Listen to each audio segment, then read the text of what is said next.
Alright, we're gonna do a quick zombie spawn zone tutorial so that they're only spawning in the spawners that are next to you.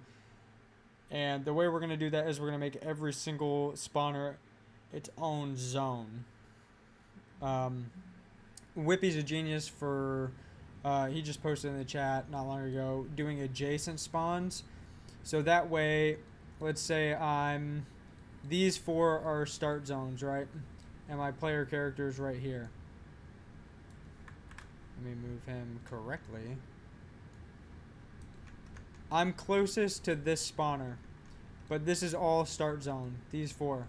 It'll spawn a zombie in every single one of these zones because they're all grouped together to whichever one you're closest to. So it's going to get this zone, it's going to get this spawner and go, okay, we're going to put a zombie here, here, here. It's the whole zone grouped. But we don't want that. We want to be able to do, we want to spawn a zombie here because I'm closest to this one, spawn a zombie here because I'm closest to this one, spawn a zombie here because I'm closest to this one, but not spawn zombies. And these two, if I'm over here, I don't want to spawn a zombie here. I only want them to spawn here. And if I run too far away, we're going to kill these zombies and then spawn them here. And then if we're over here, we're going to kill this zone or not spawn zombies there. We're going to spawn them here and then kill these zombies. So more or less, that's what we're looking at. And we're going to talk about making triggers for zones also outside of using doors to for triggers. And yeah, like I said, the way it generally works is all of these are looped, so they're grouped together in a zone. So first, we're going to talk about killing zombies when you're too far away from them. I did it in another video, but I am going to revamp it because I've changed it and it is better now and it makes more sense. So first thing to kill zombies when you're too far away from them, and Whippy, you need to check this out because you got to check my math on it to make sure I'm not completely and totally wrong here with this setup. And we'll talk about that in just a second. In your base zombie under chase player, we are going to, right after get random location and navigable radius, we're going to B, left click, get a branch, and we're going to take our target, we're going to set that right here. We're going to take our target player, you can control C, control V, your target player like that. And we're going to get the distance between the target player and the zombie, because that's the blueprint we're in right now. So you can come out of target player, get distance 2, grab that, plug in the target player and the zombie here. Out of this, we're going to greater equal, and we are going to set that. I have it on 1,000 for this reference video. I'll probably set it to like 3,000 because I was just testing. So greater than or equal to B. So if you are greater than or equal to 3,000 Unreal Engine units away from the zombie, then it will kill it. Now, if you have a boss or a hell creature or a hellhound that you don't want to die during this event, then you can do is boss not or is hell creature not, because we don't want them to die. We want them to chase. They're either fast or there's a level issue, you don't want them to die. We don't want to deal with it. And then out of that, if you do have those, you can do a and bool, do an and boolean, and then plug it into your branch. If you don't have those, you can just take this and plug it straight into the condition here for the branch. Now, if it's false, we're not further than 3,000 units away. We're just going to continue doing what we're doing in the simple move to location. And then it loops back around to go not same player. It resets the do once, which is going to consistently hit this update chase player. I have a delay here because if you have navlink proxies, this does help with navlink proxies and getting them to successfully take them for some reason, I've found. Also, it does help with performance a little bit because it's not consistently hitting. I also did change the update chase player and increased it slightly just to save on performance. It doesn't do much, but it does help a little bit just to make it. I'm squeezing every frame out of my maps that I can, so just note there. And okay, so if you are greater than 3,000, we're gonna come out of this true.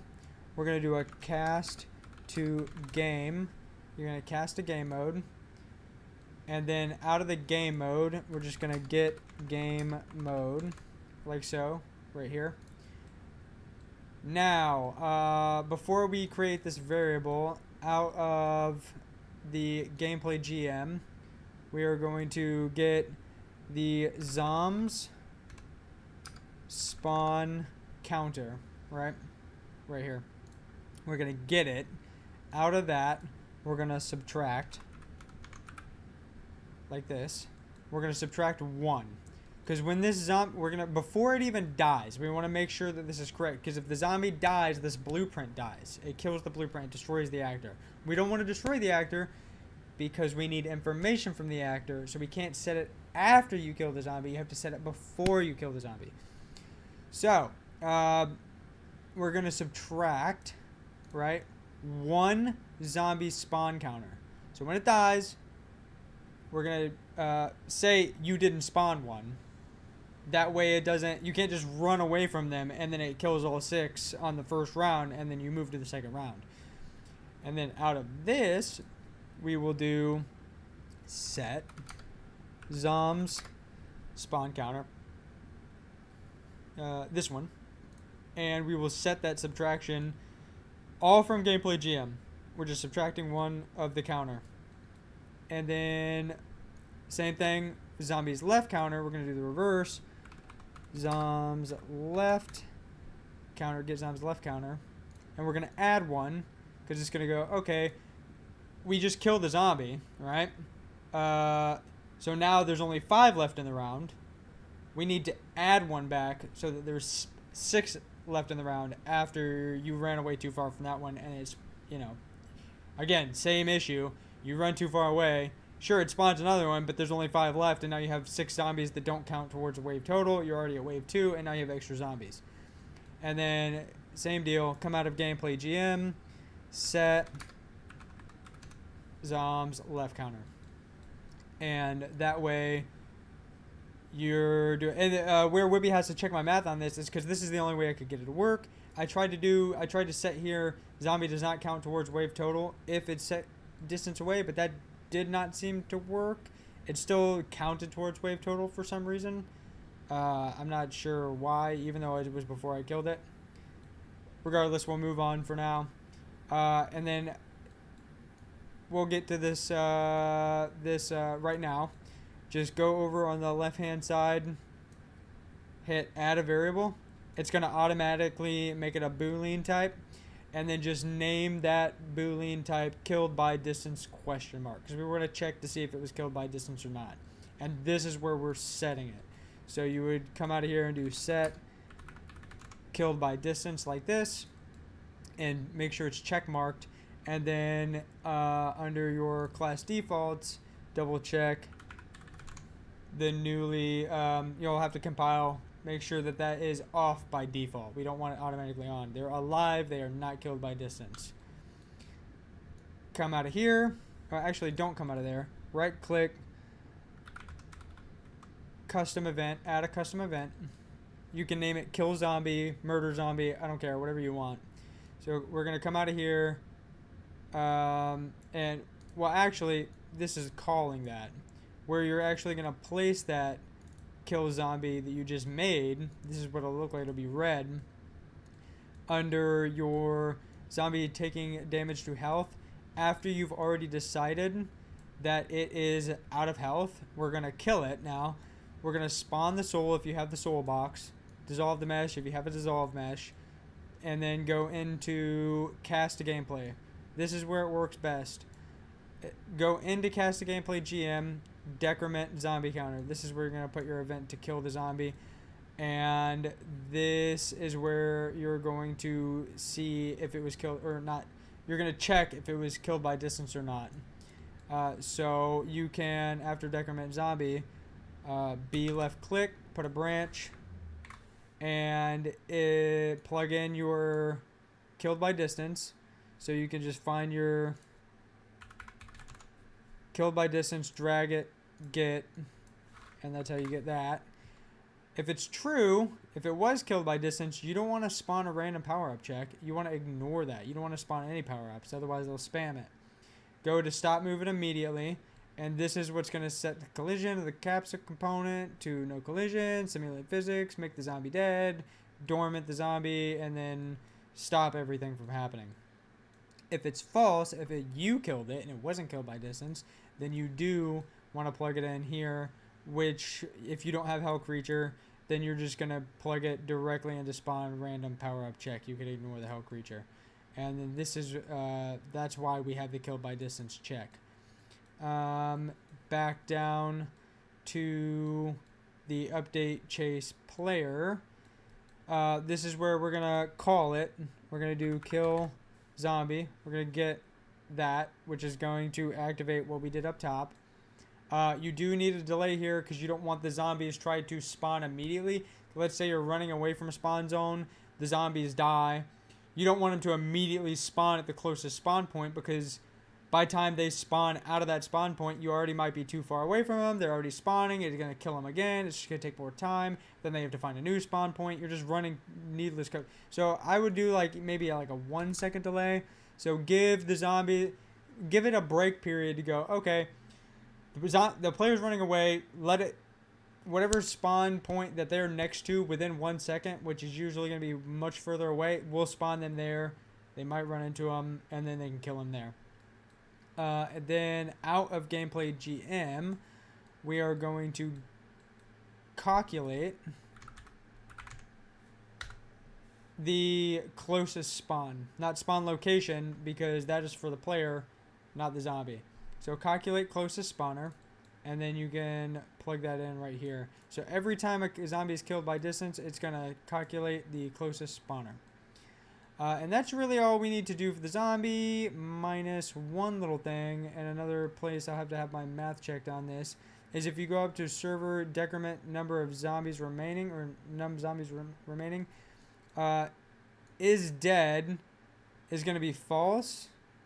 And the weird thing about this is I'm not sure how this exactly works. I'm assuming it's because the zombie died, but the health wasn't 0. So the health's not 0, so the zombie's not dead. But the zombie did get killed. So this is always going to be false because you didn't do damage to it.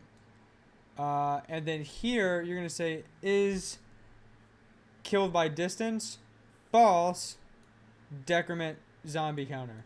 So if it died of unnatural causes, but it was not killed by distance, then you will decrement the zombie counter. So if it like falls off a cliff or like goes too far away, I don't know.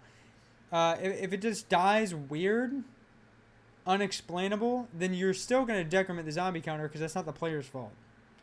But if it was killed by distance, we're not going to decrement the zombie counter, which is how I piece this together. That's what makes sense to me.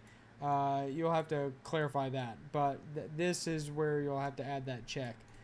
And I think that's pretty much it for what we need to do in the zombie for killing them based on distance. We don't need to do any spawner stuff in here.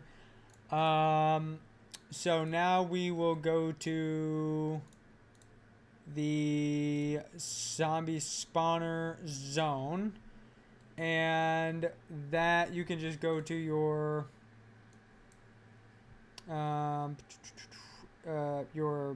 content browser here and just type in spawner. It'll come up zombie spawner zone. Stop wizard. There we go. In here, you don't need to change any code. All you need to do, this is where Whippy comes in clutch, is you need to add a variable of text type. So add a new variable. Of course, I just made a new variable. I can't delete it because it's going to pause the video. Anyway, add a new variable. Call it zones adjacent or zones next to or zones close by. And make it a text type. And then on the right-hand side, it'll say single array set map. Make it an array. So it's going to get a group of zone. You can add all different kinds of zone names. And that's all you need to do there. Then under gameplay GM, under calculate closest spawner, an easy way to get this to open up is if you go back to your base zombie and this calculate closest spawner, if you double click it, it'll bring you right to the calculate closest spawner zone. So the way originally Whippy set it up was if you're anywhere under 56,000 units in Unreal, it's gonna get the closest spawner with anything under 56,000 units. Outside of 56,000 units, it's not gonna get a closest spawner. So I just for testing purposes, I've been messing around with it. The way I'm reading this is, let's say I set this to 3,000, and under distance to spawner, I set it to 3,000. If the player vector, it's gonna get the actor location. If I am less than, if I am less than 3,000, right, units in Unreal Engine from the spawn zone, then this will fire right here. If I am not 3,000 units, if I'm further, you can print string this out. Too far. Then it will not spawn zombies at all. So I'm assuming he did that. Like, you can use this to your advantage. If you want to be in a certain distance away from zombies and not spawn them at all, like if you go to like at the top of a skyscraper and you're like, this is a special zone, and it's outside of the distance, zombies won't spawn at any spawner. So they won't gather up anywhere. They're just not going to spawn. Now, you will have to use an isValid, which I haven't set up. So it'll go, because it's going to try to look for spawn points. It's just going to keep looping. It's going to be like can't. It's going to keep setting errors. So you could set up like an isValid somewhere here. And if it's not valid, then it's not going to throw any errors. But I'll leave this here for testing purposes to show you guys. It's not gonna spawn them. So this doesn't change the spawn distance. It's just not going to. And then that's how I read it. Because it's still setting the distance to spawner, right? Well, we'll see. We'll test it. And then where you need to grab that zones adjacent is right here. So this was zone name. So you're going to come down to zone names active, right? And then array of enemy spawners. Instead of doing zone name, you're going to do zones adjacent. And then you're going to get a copy. And it's going to get a copy of every single zone that is adjacent. And they're all going to be equal. And then it's going to spawn the spawners to activate. So I'll just disconnect that for now, and I'll leave it here for reference. I would do C ref, just so you can, if you ever have any issues, you know what was there and not what you made. And then I think that's it. I have a zombie spawn speed, so it doesn't all stack them immediately. It saves frame time and everything. So you could make a zombie spawn speed, and then you could change it based on round or whatever. It'll just make them spawn further or closer to apart to each other, or in terms of like 1 spawns, 2 spawns. I don't think this was. I think I made this. I'm not sure. I could be wrong. And so now, oh, there's one other thing. I would set the distance of. I don't want to do that. Yeah, 3,000. Okay. So for testing, we'll do 2,500. It'll kill the zombies. So now in your zones, this one, you're going to have your zone name, right? And you'll put zone 1. And then over here, you're going to do zone 2. It's a completely different zone. And then over there is your start zone. So start zone. But we still want zombies to spawn here when we're halfway in between. because we're so close and there's nothing in the way. So what we'll do is we will do zones adjacent and then add zone 2. And then if we don't want zones adjacent here, then we don't have to. That's the kicker to what we're doing. So if you're spawning here, like let's say this one's up in the air on a ledge, right? Then this one is adjacent to zone 2. So zombies can spawn up here, right, and then come down here. But if I'm closest to this one, then it won't spawn zombies on zone 1. It'll just spawn zombies here. Or you go over ledge. I mean, this could be super situational. But like if I drop down on a ledge, but I'm still closest to this one, we don't want to spawn them here, but we want to spawn them here. So they come down off the ledge or vice versa, whatever. But in my case, I'm just making both of them adjacent. So this is like super specific use case scenario stuff. This one's adjacent to zone 1, and then this one is adjacent to zone 2. They're both close to each other. We both want them to spawn there. So now if we play, we'll test this out. So I'm going to be closest to spawn zone or start zone here. So it's going to, but it's not going to spawn them in this zone when I'm further away or close to another zone that's close to this zone. It's going to pick the closest zone.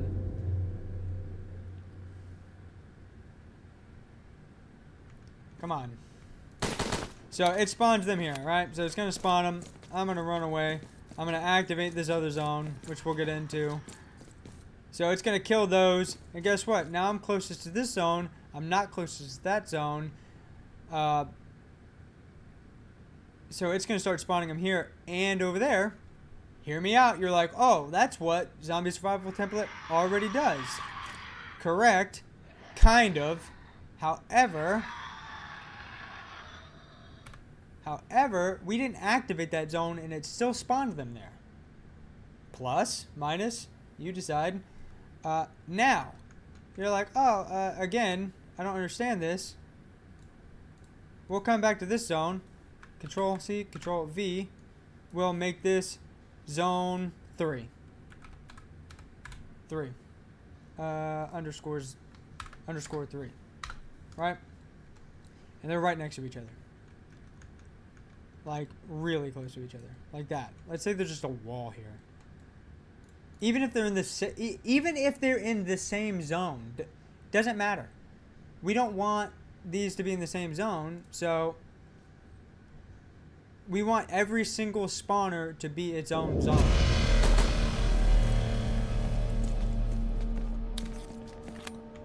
So it should spawn zombies in this zone and not the other one at all. Especially because those aren't activated over there. It should only be this zone.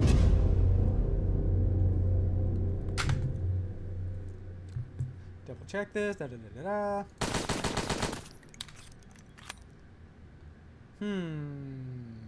Let's fact check this.